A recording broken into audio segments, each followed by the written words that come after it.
오늘은 성경기를 살펴보는 사복음서 네 번째 시간입니다. 지난주와 마찬가지로 지금까지 했던 것 잠시 살펴본 후에 또 오늘 함께 성경 지리를 함께 나눠보길 원합니다. 지난주 거 살펴봤던 내용은 예수님 베들레헴 탄생에서부터 갈릴리 가나의 혼인잔치의 내용을 살펴보았습니다. 다시 한번 예수님의 지난 행적을 살펴보면 예수님 구약의 예언대로 베들레헴에서 탄생하셨고 또 헤롯의 위협에 따라 애굽으로 피신하십니다.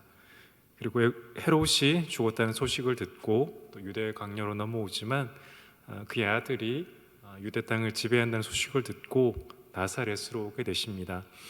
이건 역시 구약 예언의 성취고 나사렛에서 예수님은 목수의 삶을 살아가시게 됩니다.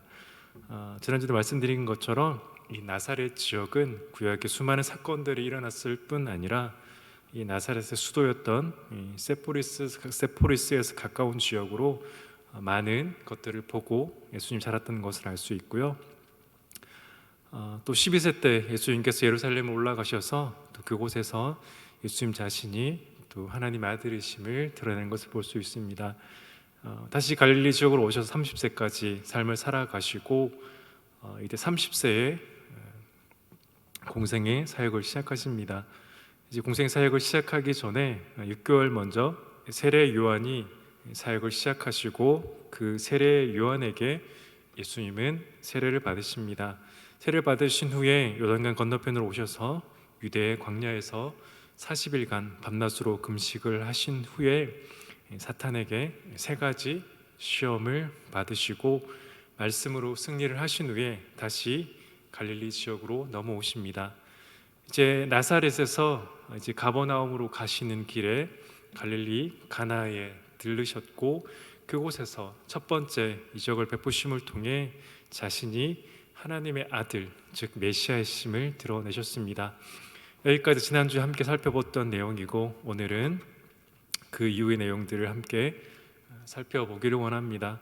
오늘 살펴볼 내용은 예수님께서 예루살렘의 성전 청결을 하시고 그리고 니고데모를 만나 거듭남의 비밀을 알려주신 내용, 그리고 이후에 사마리아 지역을 통과하면서 우물과 여인을 만나신 것, 그리고 나사렛으로 오시지만 환영받지 못하고 또 배척받으신 예수님의 모습을, 이후에 갈릴리 지역에서 4명의 제자와 또 세리 마태를 제자로 부르시는 것, 그리고 가버나움 지역에서 귀신과 또 베드로 장모의 열병을 고치시는 것과 나병과 중풍병자를 고치시는 것을 함께 살펴보기를 원합니다.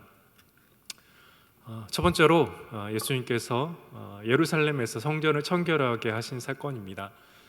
마태, 마가, 누가는 예수님 성전 청결 사건을 예수님의 후반부 사역에서 행하시는 것으로 나타내지만 요한은 예수님께 사역 초기에 공생의 30세 첫 번째 유월절에 예루살렘으로 올라가셨다고 말씀하십니다. 즉 우리는 예수님의 성전 청결 사건이 2번 일어난 것을 알 수 있습니다. 요한복음 2장 13절은 이렇게 말합니다. 유대인의 유월절이 가까운지라 예수께서 예루살렘으로 올라가셨더니, 요한은 예수님의 여러 가지 사역들을 3번의 유월절 기준으로 기록하는 것을 알 수 있습니다. 그래서 요한복음 2장 13절도 유대인의 유월절에 예수님께서 예루살렘으로 올라가셔서 성전 청결을 하신 것을 보게 됩니다. 요한복음 2장 15절에 이렇게 말합니다. 노끈으로 채찍을 만드사 양이나 소를 다 성전에서 내쫓으시고 돈 바꾸는 사람들의 돈을 쏟으시며 상을 맛보신다고 말합니다. 그 밑에 보는 것처럼 마태복음 21장 12절도 성전 청결 사건을 기록한 곳이지만 이 성전 청결 사건은 예수님 후반부 사역 가운데 나오는 곳입니다. 즉 2번의 성전 청결 사건이 일어났음을 알 수 있습니다. 그렇다면 예수님께서 왜 이 성전 청결 사건을 행하신 것일까요? 원래 유대인들은 이 예루살렘 성전으로 갈 때 제물이 되는 소와 양과 비둘기를 가져갔습니다. 그런데 이곳으로 많은 그 양과 비둘기 소를 가져갈 수 없던 많은 사람들이 이 성전 근처에서 이 제물을 구입했습니다. 그래서 당시 성전 서쪽에서 상인들이 양과 비둘기를 파는 곳이 있었습니다. 그런데 예수님께서 이 성전 청결을 하신 이유는 이 제사장들이 상인들과 결탁을 해서 사람들의 집에서 가져온 물건을 일부러 불합격 처리합니다. 그래서 그들에게 상인들을 통해 비싼 재물을 사게 만듭니다. 즉 상인들과 제사장들이 연합해서 더 많은 비싼 재물을 팔게 하고 서로의 유익을 나누었던 것입니다. 더 나아가서 그림에서 보는 것처럼 이 이방인의 뜰까지 상인들이 들어오게 만든 것입니다.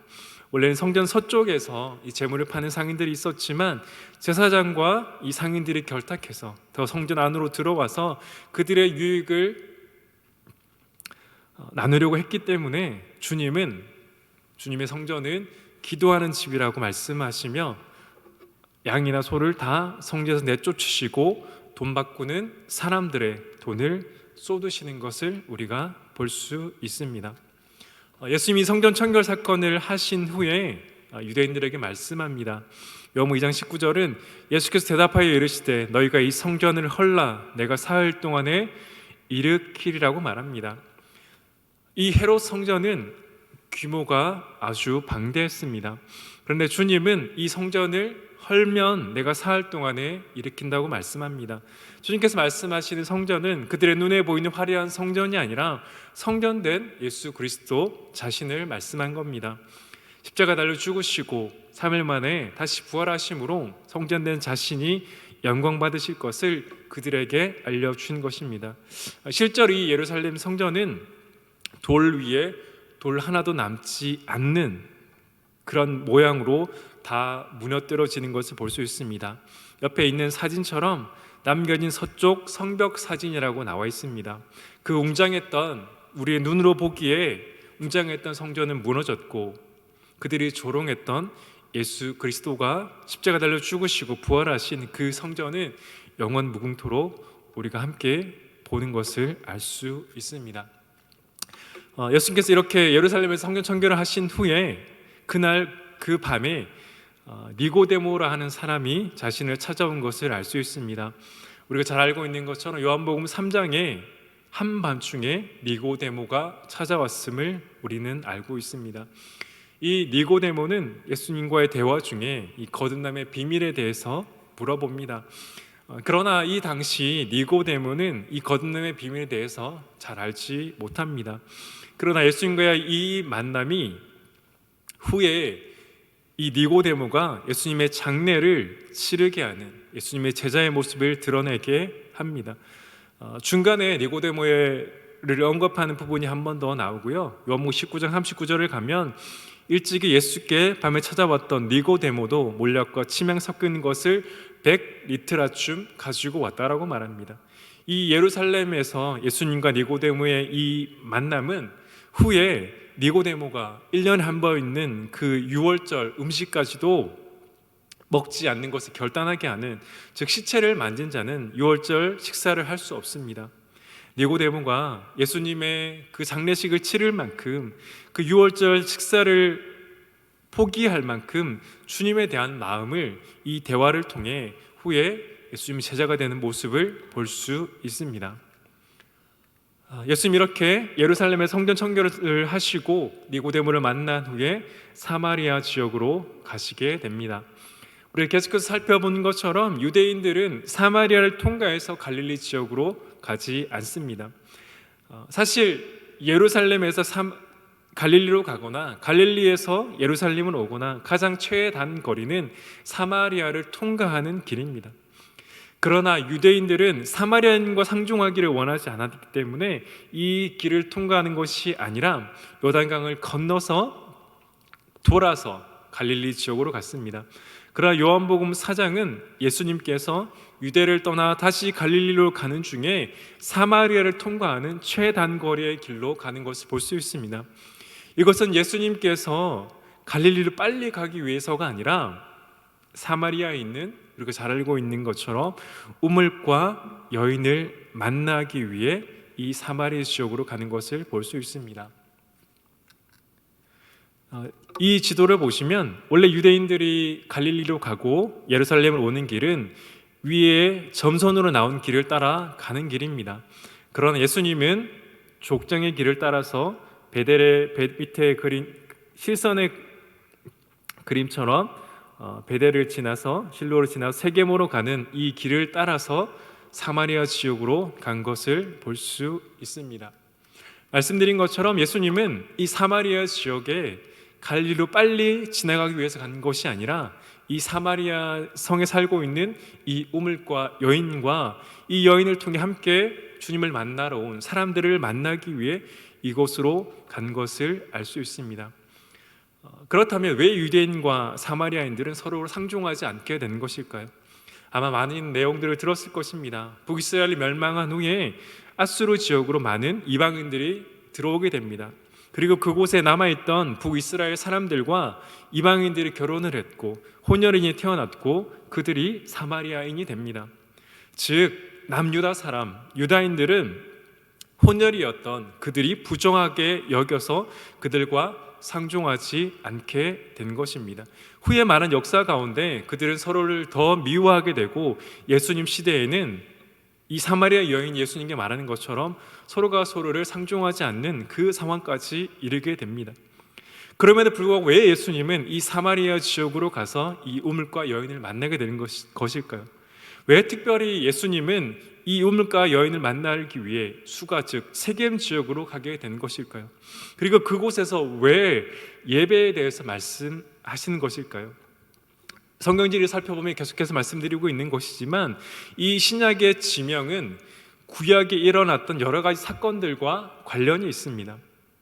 이 세겜 땅에는 수많은 사건들이 일어났습니다. 아브라함이 하나님의 부르심을 받고 이 가나안 땅에 와서 이 세겜 땅에서 하나님께 예배를 드렸습니다.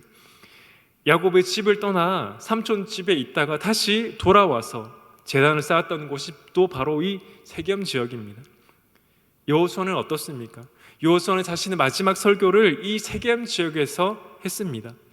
그래서 예수님께서 이 사마리아 지역, 즉 수가 이 세겜 땅으로 들어가셔서 이 우물가 여인과 예배에 대해서 말씀을 나눈 이유는 우연히 일어나는 것이 아니라 그 땅 가운데 있었던 그 수많은 사건들 가운데 정말 어디에서 예배하는 것이 중요한 것이 아니라 어떻게 누구에게 예배하는 것이 중요한 것임을 알려주기 위해서입니다. 주님은 어디에서 예배하는 것이 중요한 것이 아니라 영과 진리 안에 예배하는 것이 중요하다는 것을 이 사마리아 여인과 특별히 이 세겜 지역 아브라함과 야곱과 여호수아가 제단을 쌓고 결단했던 그곳에서 예배에 대해서 나눈 것입니다. 이 사마리아 여인을 통해 그들은 예수 그리스도가 하나님의 아들이심을 메시아이심을 알게 되고 예수님을 믿게 되는 그 놀라운 역사를 우리가 보게 됩니다.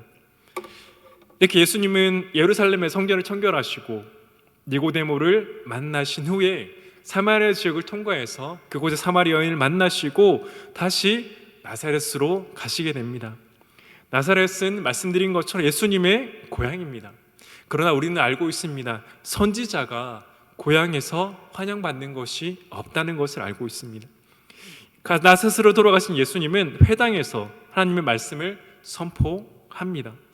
누가복음 4장 16절은 예수께서 그 나신 곳 나사렛에 이르사 안식일에 늘 하시던 대로 회당에 들어가사 성경을 읽으려고 서셨다라고 말합니다. 고향 나사렛 회당에서 안식일에 하나님 말씀을 읽기 위해 섰습니다. 그곳에서 예수님은 구약에 자신을 예언한 그 말씀이 성취되었음을 선포합니다. 이 말을 들었던 수많은 사람들, 그들은 화가 났고 예수님을 배척할 뿐만 아니라 예수님을 죽이고자 했습니다. 누가복음 4장 28절과 29절은 회당에 있는 자들이 이것을 듣고 다 크게 화가 나서 일어나 동네 밖으로 쫓아내어 그 동네가 건설된 산 낭떠러지까지 끌고 가서 밀쳐 떨어뜨리고자 했습니다. 주님은 그곳에서 하나님 말씀의 성취를 선포했지만 고향 사람들은 예수 그리스도를 환영하기는커녕 받아들이기는커녕 화가 나서 그를 동네 밖으로 끌고 가 밀어서 죽이려고 했던 것입니다. 그래서 예수님은 고향이었던 이 나사렛을 떠나서 복음서에 많은 사건들이 일어나는 가버나움 지역으로 가게 됩니다. 옆에 사진을 보는 사진에 이 오렌지색으로 나와 주황색으로 되어 있는 곳이 가버나움입니다. 이 갈릴리 바다를 끼고 있는 이 가버나움으로 가셔서 예수님께서 하신 첫 번째 사역은 제자들을 부르시는 것이었습니다. 마가복음 1장 16절은 갈릴리 해변으로 지나가시다가 시몬과 그 형제 안드레가 바다에 그물 던지는 것을 보시니 그들은 어부라고 말합니다. 마가복음 1장 19절은 조금 더 가시다가 세베대의 아들 야고보와 그 형제 요한을 보시니 그들도 배에 있어 그물을 깁는데라고 말합니다. 주님은 갈릴리 해변으로 지나가시다가 시몬과 그 형제 안드레 그리고 세베대의 아들 야고보와 그 형제 요한을 부르십니다. 또 마태복음 9장 9절은 예수께서 그곳을 떠나 지나가시다가 마태라 하는 사람이 세관에 앉아 있는 것을 보시니 이르시되 나를 따르라 하시니 일어나 따르니라. 예수님이 다른 제자의 이름은 후에 나오지만 여기에는 시몬과 안드레 그리고 세베대 아들 야고보와 요한 그리고 후에 가버나움에서 이 세리의 일을 하고 있었던 세리 마태 즉 레위인이었던 마태를 부르십니다. 우리가 이 갈릴리에서 네 제자와 그리고 세리 마태를 부르신 사건을 통해서 우리가 알 수 있는 것은 하나님께서 이들을 통해 이들이 했었던 여러 가지 은사와 일을 통해 그들을 사용하셨다라는 것입니다. 우리가 무식하다고 알고 있는 이 시몬과 안드레, 야고보와 요한은 단순히 무식한 자들이 아니었습니다. 또한 배를 가지고 있었던 어느 정도 재산을 가지고 있었던 자들이 또한 이들입니다. 또한 세리 마태는 레위인이었습니다. 그가 가졌던 수많은 지식이 마태복음을 기록하는데 많은 도움이 되었을 것입니다. 또 요한과 야고보의 아버지 세베대는 예루살렘 대제사장 집안까지 통하는 자로서 후에 예수님께서 잡혀가셨을 때 베드로와 요한이 그 신문 받으시는 곳에 가까이 가게 하는 그 역할을 하게 되는 것입니다. 주님이 부르신 이 제자들 그들의 쓰임대로 주님은 제자를 부르셨고 그들의 모습대로 물고기를 낚던 그들을 사람을 낚는 어부일 뿐만 아니라 후에 그들을 통해 수많은 일들을 또 하시게 되는 것입니다. 마지막으로 오늘 나눌 마지막으로 예수님께서 가버나움 지역에서 행하신 여러 가지 사역들에 대해서 잠시 나누고 마치도록 하겠습니다. 예수님이 가버나움에서 귀신을 내쫓고 베드로의 장모의 병을 고치고 나병과 중풍병자를 고치시는 사건을 치우게 됩니다.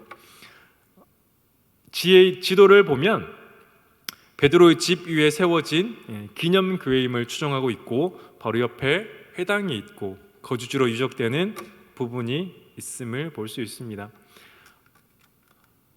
예수님은 가버나움의 첫 번째 사역은 귀신을 내쫓는 사역을 하셨습니다. 누가복음 4장 33절은 회당에 더러운 귀신 들린 사람이 있어 크게 소리 질러 이르렀다고 말합니다.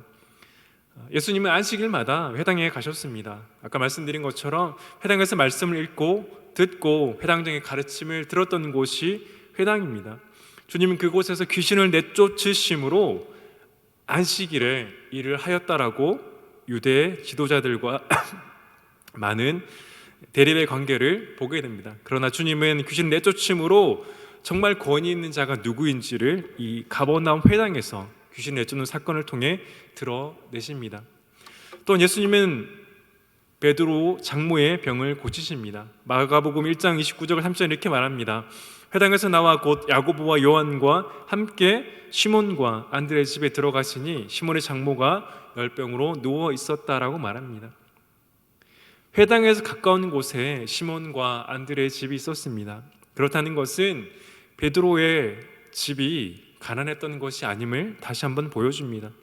베드로는 배를 가지고 있었고 회당에서 가까운 곳에 집이 있었던 것으로 보아 어느 정도 부유했던 것이 베드로였음을 볼 수 있습니다. 주님은 회당에서 나와서 베드로의 장모의 병을 고치십니다. 마가복음 이어지는 말씀을 보면 사람들은 그날 저녁에 예수님을 찾아왔다라고 말합니다. 유대인들에게 저녁은 다음 날을 가리키는 것이기에 안식일에 병고침을 받다가 유대 지도자들에게 위험을 받을 것이 두려워 많은 사람들은 저녁에 지나야 왔지만 베드로의 장모는 그 안식일에 또 주님의 치유하심을 받는 또 역사를 또 경험하게 됩니다. 또는 가버나움에서 한 나병 환자를 또 고치시는 사건을 예수님은 행하시고요. 그리고 우리가 잘 알고 있는 것처럼 지붕을 뜯어서 그의 친구들을 내려서 고침을 받는 역사가 이 가버나움 지역에서 나타납니다. 오늘날 우리가 살고 있는 집은 지붕을 뜯는다는 것이 이해가 되지 않지만 이곳에서 부자들은 현무암으로 지붕을 단단하게 만들었지만 대부분의 사람들은 돈이 없던 가난한 자는 그 지붕을 종려나무 가지로 덮었습니다. 그래서 종려나무 가지를 드러내기만 하면 지붕을 뜯고 그 친구를 달아내릴 수 있는 지역이 이 가버나움 지역이었다는 것을 우리는 알 수 있습니다. 오늘은 예루살렘 성전 청결에서 가버나움 사역까지 살펴보았습니다. 오늘까지 나눴던 것을 다시 한 번 더 살펴보면 예수님 베들레헴에서 탄생하셨고 애국으로 피신하셨다가 나사렛에 돌아오셔서 아버지와 함께 목수의 삶을 살아갑니다.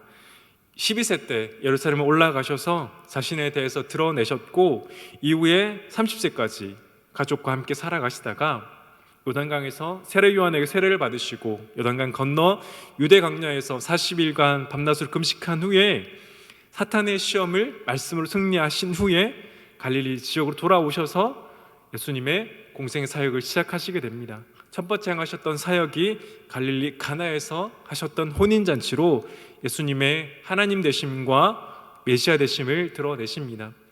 첫 번째 유월절을 맞이해서 오늘 말씀드린 것처럼 예루살렘 올라가셨고 성전에서 재물을 파는 그 성전 상인들을 쫓아내시며 이 성전이 자신이 성전됨을 드러내십니다.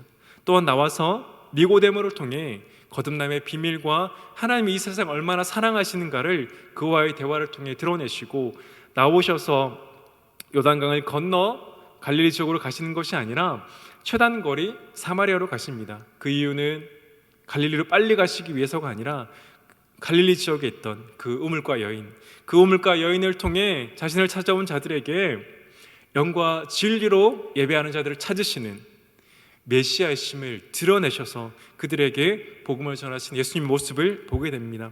이제 나사렛에 돌아오신 예수님은 복음의 성취를 말씀하시지만 선지자를 고향에서 인정받지 못하라는 그 말씀처럼 배척당하시고 죽기까지 그를 밀려고 하지만 그곳을 지나오셔서 나사렛에서 떠나 가버나움으로 오십니다. 그곳에 예수님은 4명의 제자와 세리마태를 부르시고 또 가버나움으로 가셔서 귀신을 쫓아내고 베드로 장모의 병을 고치시고 나병 환자와 중풍병자를 고치시는 사역을 우리가 볼 수 있습니다.